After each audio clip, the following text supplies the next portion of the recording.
Why we're on today is we have a protocol to help with the COVID-19 infectious disease cycle. Okay, so real quickly before, because I know we're live on Facebook now, so hi to everybody out there.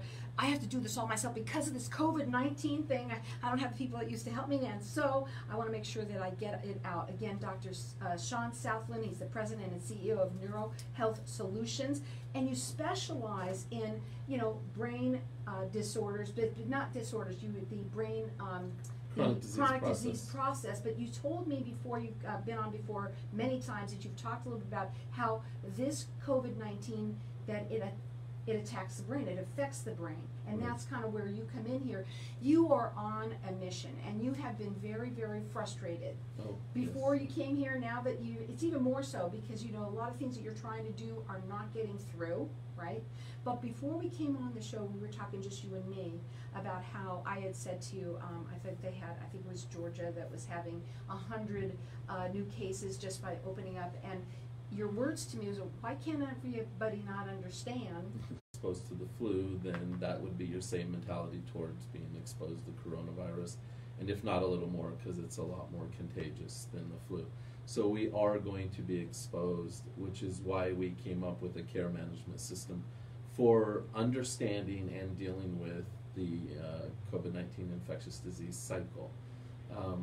Yes, we came here screaming that on March 14th there was 41 deaths. There was 0, I believe, in the state of Arizona. And we had a system that should have been implemented not only in the city, but in the state, in the country, and across the world in dealing with managing the COVID-19 chronic disease cycle or infectious disease cycle, which is something that I've been doing for many, many years with the brain. So it was quite easy to see that we needed to put the same system into place for the infectious disease cycle for COVID-19. So you have a website that you have for everybody to be able to go on. I talk about it to almost everybody I know, within 3 feet of me. I really do. I'm doing it right now through the radio for you, but really, honestly, to everyone, because I think it's very important for people to go up on the website. I think everyone should, and take your test that you have. It's a risk easy assessment. Absolutely easy to do, and everyone should actually take this risk assessment and know where you stand. Tell me a little bit about it. Well, the risk assessment will allow you to see literally where you stand in the COVID-19 cycle. And then from there, if you want to make an appointment, you certainly can do that. We do testing, telehealth, even we have different treatment programs. I think everyone should be tested. Yeah. Everyone should be tested no matter what.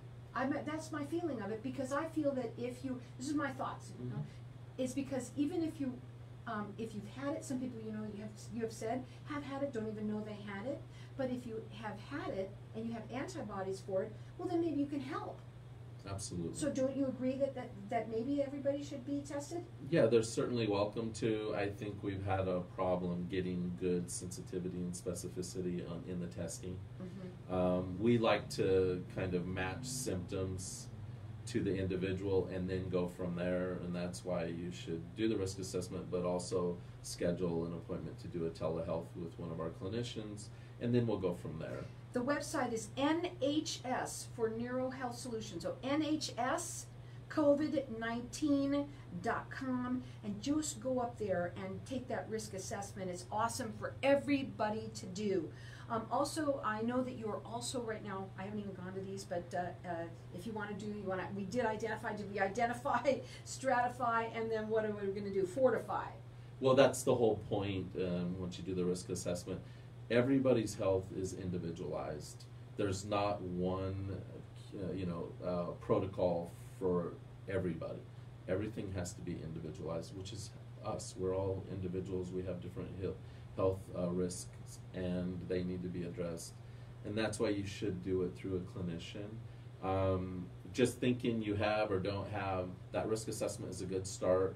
But more importantly, everybody needs to know where they stand against exposure, and they need to, or I believe they should understand also that they will be exposed, and that staying at home as soon as you finish your vacation time, it's not going to keep you from being exposed.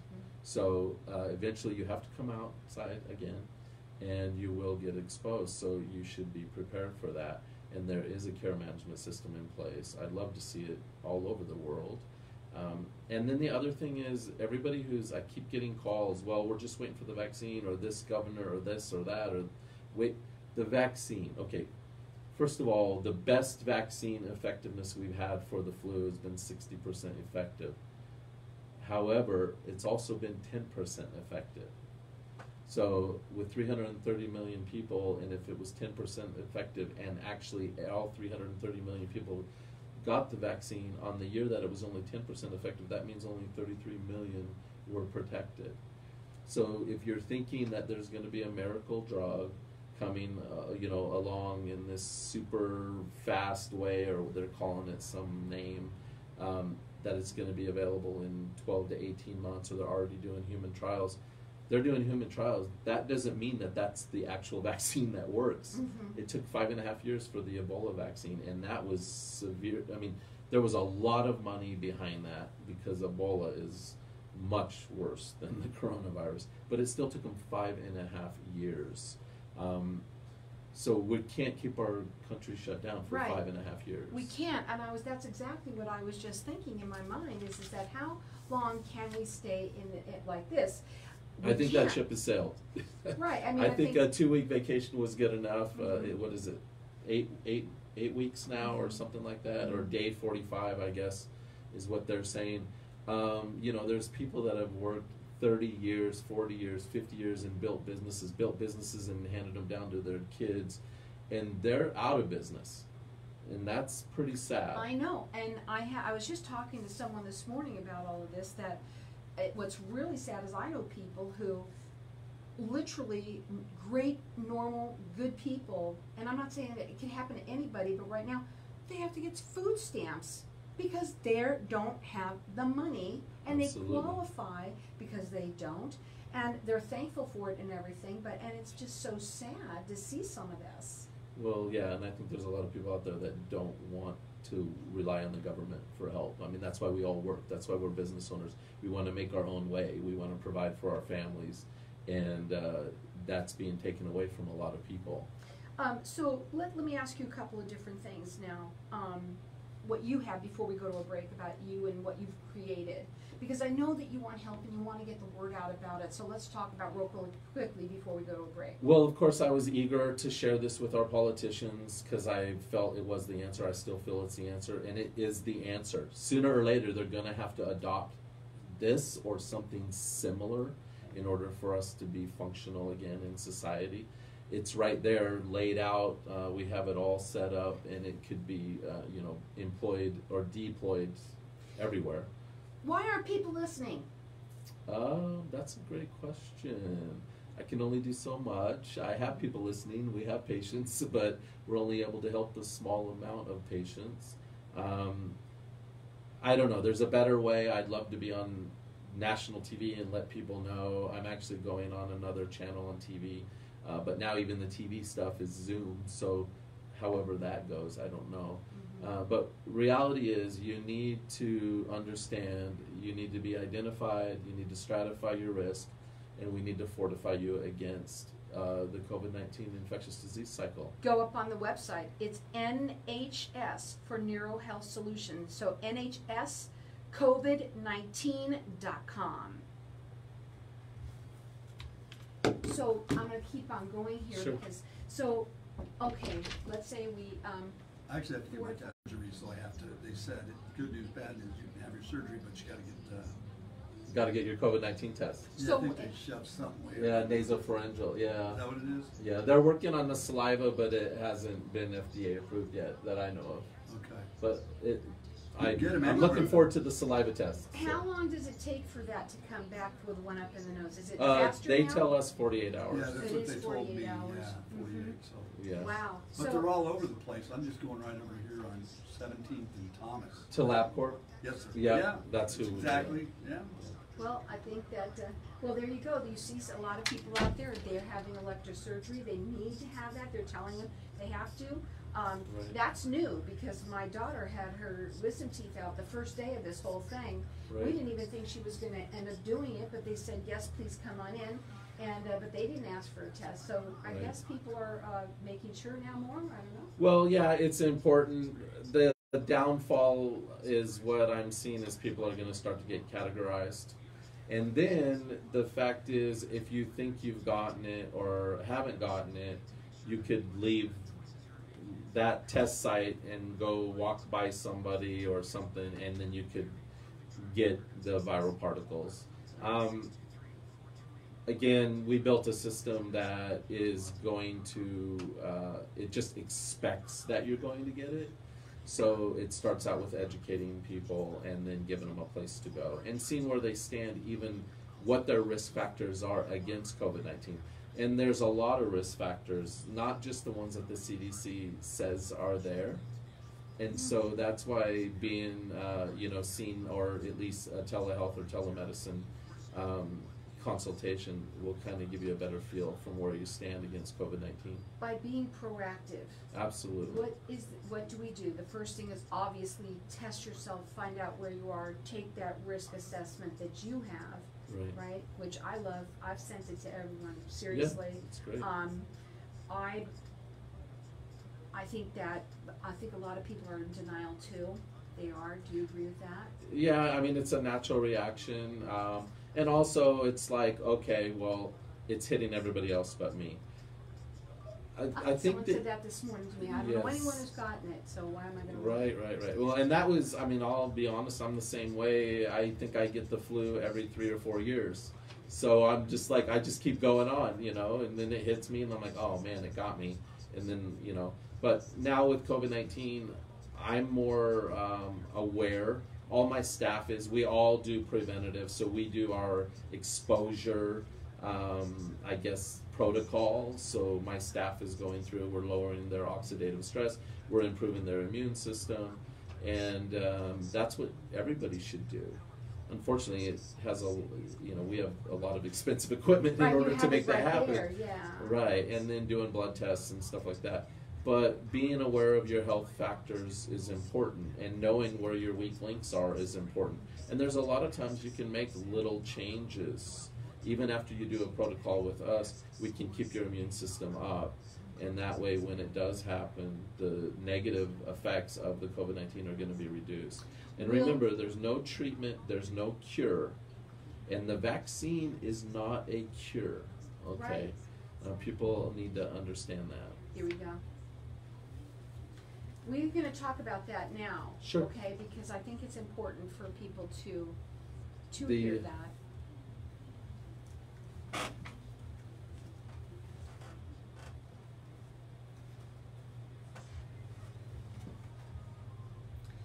So welcome back. We are live on Facebook, and I have been talking to Dr. Sean Southland during the break. Unbelievable how somebody comes in and walks in and has that same thing to say right now. I'm taking one tomorrow because I'm taking a test tomorrow because I'm getting a surgery, some electrosurgery done. So there are some people that obviously are doing the right thing.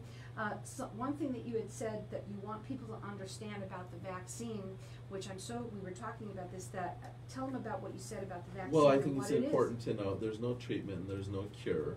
And a vaccine is not a cure. The vaccine introduces antibodies from whatever strain they've made the vaccine from.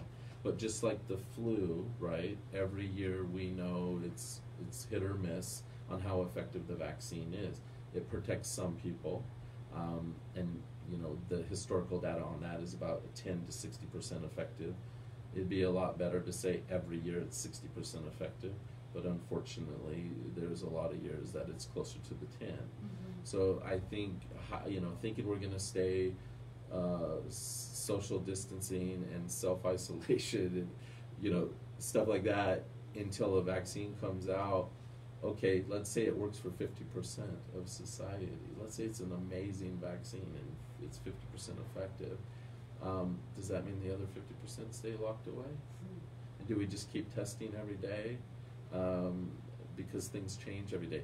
Now, this is one time in the healthcare world or even in government approach where they're actually talking about prevention. When you go and get a COVID-19 test because you're about to have elective surgery, the idea is that they want to make sure you don't have COVID-19 because you don't want to expose everybody in. They don't want to get it. Exactly. Now there's prevention.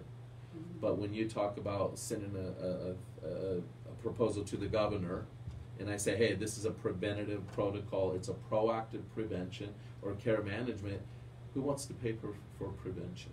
Very little money goes towards prevention. However, we're enacting it. I mean, we are doing that. So that's where we should be putting our focus. The solution is in prevention. The solution is in understanding the cycle itself. The solution is reducing the deleterious or the negative effects of the COVID-19 infectious disease cycle.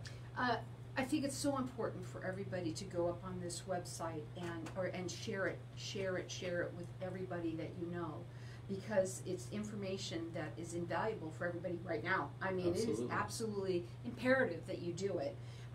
You take the risk assessment. It's nothing. It's going to tell you exactly kind of where you stand. You'll know, do I need to go further? Do I need to make an appointment? Right. And the key is, though, when you do that, we get a lot of people are doing it, and then, I mean, we get appointments, of course, but I'm surprised at the risk assessment outcomes, and then people aren't doing anything about it. Because their heads are in the sand, and they're the most procrastinated people in the world. We are procrastinators. We say, oh my God, or they're scared. They don't know, maybe they're scared, Doc. Yeah, well, being scared is the reason why you want more information. And that's what this does. It tells you where you stand, and then you can go in and we do blood tests, and we do questionnaires, and you do a consultation, and you literally see where you're at. It's much better for you to prevent the outcome than it is to wait until the outcome kind of takes control of you. Yeah. I also want to say this: try not to go to Dr. Google, Dr. Google, because Dr. Google doesn't know I mean, it's also on some of the stuff that you see and hear, it is just not good. And you're a professional. You specialize in this area. You also have said while you're on the air with me that this attacks the brain. Yes. Right? And one of the things that we're seeing is it's causing stroke in young people. And I told you the story about the business that we went in, and the owner's best friend died of a stroke. And they just said it was a stroke. They didn't realize it was the COVID-19 pathogens.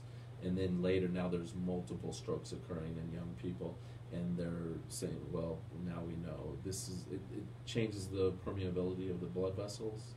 And and that was one of the reasons also that you brought up about taste and smell.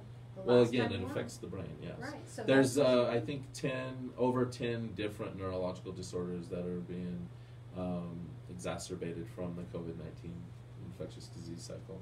You also would love for people to go up on to the GoFundMe part of the page. Yes. Well, I'd love to help people that can't afford it. Unfortunately, right now, if you have insurance, and if you have, you have to pay. We have to pay a lot of money for medical stuff, medical supplies, which is ridiculous. Mm-hmm. Like 10 times like the fees that it used to be. Yeah, and that's really sad. We have a lot of germicidal lamps for disinfection. When I started immediately in March beginning. I ordered 30 lamps. And they were $68 plus shipping, $100 bucks. Mm-hmm. Those same lamps right now are $300. I hate when people do that. Oh my gosh, yeah. It's sad. It is sad, and unfortunately, I think that everyone, a doctor, and thank you, by the way, for your service and what you do, because you got in this for a reason, and it was to help people, right? And it is, but unfortunately, everything has become so expensive. It's not, people think it's the doctors trying to, that's not really, it's just life in general, so expensive for all of this stuff. But they would love for you to help them too, to be able to get this out there. They want it out for you, because by you helping them, they help you. Absolutely, and quality of life is a big thing. I mean, if you invest in your own health, you will reap the rewards.